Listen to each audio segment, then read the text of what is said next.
এই হাদিস আমরা জানি আন হযরত হানাসি রহমতুল্লাহি আলাইহি, যে হযরত হানাস রহমতুল্লাহি আলাইহি তিনি এই হাদিস শরীফটি বর্ণনা করেছেন।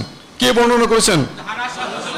তিনি বিশিষ্ট তাবিঈন, তিনি বিশিষ্ট তাবিঈন। কি বর্ণনা করেছেন? রাআইতু হযরত আলিয়ান আলাইহিস সালাম, হযরত ইমামুল আউয়াল আলাইহিস সালাম, ওনাকে তিনি দেখলেন। কে দেখলেন? হ্যাঁ, সবাই উচ্চারণ করে, এগুলো শিখে নিতে হবে। হ্যাঁ, হযরত হানাস রহমতুল্লাহ কি দেখলেন? ইদহি বিকাবশাইন, যে দুইটা দুম্বা, হ্যাঁ, কোরবানি করতে, দুইটা দুম্বা কোরবানি করতে। একটা তো ওয়াজিব আমরা জানি, হ্যাঁ, একটা কি ওয়াজিব, তাহলে দুইটা কেন? তিনি তো অতিরিক্ত কিছু করেন না। হুজুর পাক সাল্লাল্লাহু আলাইহি ওয়াসাল্লাম ওনার থেকে হচ্ছেন তিনি, তার মানে কি উনি যা করেন সবই শরীয়ত সম্মত, সবই শরীয়ত। সুবহানাল্লাহ। তো তিনি জিজ্ঞেস ফাকুতুল্লাহ মাহাদায়, এই একটা যে অতিরিক্ত, এটা কি, কেন, কারণটা কি, হাকিকতটা কি জানতে চাইলেন। কে জানতে চাইলেন? হানাস রহমতুল্লাহ। কার কাছে জানতে চাইলেন? ইমামুল আউয়াল আলাইহিস সালাম ওনার কাছে। হ্যাঁ, তিনি কি বললেন? হ্যাঁ, ইন্না রাসূলুল্লাহ সাল্লাল্লাহু আলাইহি ওয়াসাল্লাম আওসানি, একটা বর্ণনা আছে যে নিশ্চয়ই নিশ্চয়ই নিশ্চয়ই হুজুর পাক সাল্লাল্লাহু আলাইহি ওয়াসাল্লাম তিনি আমাকে সম্মানিত ওসিয়ত বড় করেছেন। এখানে দেখেন আছে কিনা হাদিসটা, কই জায়গা মতো যান। ইন্না রাসূলুল্লাহ সাল্লাল্লাহু আলাইহি ওয়াসাল্লাম আওসানি, হ্যাঁ, ওই যে নিচে আওসানি, হ্যাঁ, নিচে নিচে, যে হুজুর পাক সাল্লাল্লাহু আলাইহি ওয়াসাল্লাম তিনি আমাকে ওসিয়ত বড় করেছেন। একটা হাদিস, আরেকটাতে বর্ণনা আছে আমরানি, আমাকে আদেশ করেছেন। আমভাবেই হুজুর পাক সাল্লাল্লাহু আলাইহি ওয়াসাল্লাম তিনি যা করে গেছেন সেটাই কি ফরজ। ঈমান, কলমে শরীফ লা ইলাহা ইল্লাল্লাহু মুহাম্মাদুর রাসূলুল্লাহ সাল্লাল্লাহু আলাইহি ওয়াসাল্লাম, মানে হচ্ছে ওনাকে অনুসরণ করা। আল্লাহ পাক বলছে যা এনেছেন তাই ধরতে হবে। আর যেখানে তিনি আদেশ করেছেন সেটা কেমন ফরজ, হ্যাঁ, কেমন ফরজ, ফরজের উপরে ফরজ। তা আমরানি আওসানি, হ্যাঁ, আন উদাহিয়া আনহু আবাদা, যে ওনার সম্মানিত তরফ থেকে কোরবানি করার জন্য সব সময় আবাদা, ও আনা উদাহি আনহু আবাদা। এবং কাররামাল্লাহু ওয়াজহাহু ইমামুল আউয়াল আলাইহিস সালাম তিনি বললেন যে আমি সেই কোরবানিটি করে গেছি আবাদা, সব সময়ের জন্য। সুবহানাল্লাহ। তো এখন এটা কেন? হ্যাঁ, যেটা তো ফরজ ওয়াজিব হয়ে গেছে, তাই না? সবার জন্য, কিন্তু সবার জন্য, হ্যাঁ, সমস্ত উম্মতের জন্য এটা ফরজ, ফরজে আইন, সরাসরি আদেশ করেছেন। তো এখন এই বিষয়টা আমাদের এখানে অল্পের মধ্যে আমরা বলছি যে বিষয়টা কি, যে মুমিনদের যে ইন্নাল আবদাল মুমিন বাইনা মাখাফাতাইন, মাখাফাতাইন, মুমিনদের দুইটা ভয় সবসময়, দুইটা ভয়ের মধ্যে থাকতে হয় সবসময়। কি দুইটা ভয়? হ্যাঁ, বাইনা আজালিন কদমাদা, যেটা চলে গেছে, হ্যাঁ, লা ইয়াদি মাল্লাহু সানিউন ফি, সানিউন ফি, যে আমার যেটা অতীত হয়ে গেছে সেটা দিয়ে আল্লাহ পাক কি করে, সেটাকে আল্লাহ পাক কবুল করেছেন না করেন নাই, সেটা সে জানে না।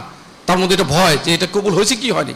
আবার কি, আবার বাইনা আজালিন বাকিয়া লা ইয়াদি, হ্যাঁ, লা ইয়াদি মাল্লাহু কদিন ফি, যে ভবিষ্যতে সে যা করবে, ভবিষ্যতে তার জন্য কি আছে, আমি কি ইমান অবস্থা বিদায় নিব না কোন অবস্থা, হ্যাঁ, সেটা আমরা জানি যে আল্লাহ পাক আমার জন্য কোন অবস্থা রেখেছেন। এই দুইটা ভয়, যে অতীতে যে কাজগুলো করেছি, হ্যাঁ, সেই কাজগুলো কত গুনাহ খাতা, কত খেলাপ বিষয় হয়ে গেছে, তো সেই বিষয়গুলো আমার কি হবে, আল্লাহ পাক সেগুলো নিয়ে কি করবেন, মাফ করবেন না করবেন না। তো এই দুইটা ভয়ের মধ্যে একটা হচ্ছে অতীত, আরেকটা হচ্ছে ভবিষ্যৎ। হ্যাঁ, একটা হচ্ছে অতীত, আরেকটা হচ্ছে ভবিষ্যৎ। এখন আমরা কি চাই? ভালো অতীত চাই, ভালো ভবিষ্যৎ চাই। এই কোরবানির মধ্যে অতীত, বর্তমান, ভবিষ্যৎ সমস্ত কিছুর ফয়সালা। অতীতের গুনাহ খাতা মাফ হবে, বর্তমানে রিজিকের কুদরতি ফয়সালা হবে, ভবিষ্যতে হাসরে, নসরে, মিজানে, পুলসিরাতে, জান্নাতে, সমস্ত ক্ষেত্রে আপনার সমস্ত কিছুর ফয়সালা এই কোরবানির মধ্যে। কিন্তু কোরবানি কবুল হবে কখন? হ্যাঁ, হুজুর পাক সাল্লাল্লাহু আলাইহি ওয়াসাল্লাম তিনি আদেশ করেছেন সেই কোরবানিটা যদি কেউ দিতে পারি তাহলে এই কোরবানির ফজিলত আমি লাভ করতে পারবো। সুবহানাল্লাহ। আমার অতীত, বর্তমান, ভবিষ্যৎ সব কি নিরাপদ হয়ে গেল। আমনু, আমি কি সেই নিরাপত্তা চাই কি চাই না? আবার যার ওয়াজিব করেন, যার উপরে ওয়াজিব হয়েছে যে আল্লাহ পাক হুজুর পাক সাল্লাল্লাহু আলাইহি ওয়াসাল্লাম ওনার সামনে যে কোরবানিটা সেটা কবুল করবেন, আর ওয়াজিব কোরবানিটা তিনি বাদ দিয়ে দিবেন, হ্যাঁ, বাদ দিয়ে দিবেন, তাহলে ওয়াজিব কোরবানিটাও কি কবুল হয়ে যাবে। আর যে করবে না তার জন্য কি মা ওয়াজাদা সাতা ওয়ালা মিদহি ফালা ইয়াকরুবান্না মুসাল্লানা, যার সামর্থ্য থাকা সত্ত্বেও এই কোরবানি করলো না, এই ফরজ কোরবানি করলো না, এই কাজগুলো করলো না, সেজন্য ঈদগাহের কাছেই না আসে, দূর দূর দূর। হ্যাঁ, সে দুনিয়াতে দূর দূর হচ্ছে, আখিরাতে কি তাকে সাদর সম্ভাষণ জানিয়ে হাউজে কাসর পানি পান করানো হবে? হ্যাঁ, সাদের সম্ভাষণ জানিয়ে তাকে ফুলসিরাত পার করে যাওয়া হবে? কোথায় যাবে সে? জাহান্নামের অতলে, নাউজুবিল্লাহ। হ্যাঁ, তাহলে আমরা কোনটা চাই? হ্যাঁ, কোনটা চাই? সফলতা চাই কি চাই না দুনিয়া আখিরাতে? তাহলে ফরজ কোরবানি। আমাদের লক্ষ্যমাত্রা কত? 12টা। সেই জন্য প্রত্যেকের সম্পর্ক তালিকা তুলে আমরা বলছি 40 জন ঠিক করেন যারা সচ্ছল, সেখান থেকে 3টা গরু ফরজ কোরবানি। কটা গরু? 3টা গরু। 40 জন আপনার সচ্ছল ব্যক্তি ঠিক করেন, তাদেরকে জানাই দিতে সমস্যা নাই। জানাইতে সমস্যা, এই কথাগুলো 2 মিনিট 4 মিনিটের কথাগুলো বলতে হবে। বলা যাবে কি যাবে না?